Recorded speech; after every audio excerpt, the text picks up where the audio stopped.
kas galėtų būti geriau už kelionę su draugais kemperiu.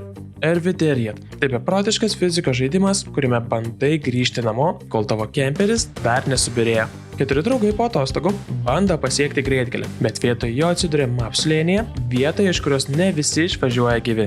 Kelyje laukia purvas, grioviai, nuokalnės ir sprendimai. Ar verčiau tempti kemperį aukštyn, ar tiesiog palikti draugą vidury dykynės. Bet nesijaudink, tavo kemperis turi savo ginklą – gervę. Ji randasi priekyje ir gale, o jei moki su ja elgtis, gali tapti tikrų herojum. Trauk, kabink, vartykis, svarbu, kad visi išgyventų ar bent jau juoktųsi, kol viskas eina velniop. Kad išgyventum, reikės burgerių, vaistų ir aišku EpiPen, nes kai draugas vėl išskrenda pro langą, reikia kažkaip jį prikelti. Žaidime viskas sukasi aplink komandinį chaosą. Kiekvienas iššūkis čia – dar viena proga juoktis arba pykti iš visų jėgų. Vizualiai žaidimas primena švelnų animacinį chaosą, viskas juda, kliba, linksta, o fizika čia turi savo humoro jausmą. Kiekvienas posūkis gali virsti nuotykiu, o kiekvienas tiltas paskutiniu.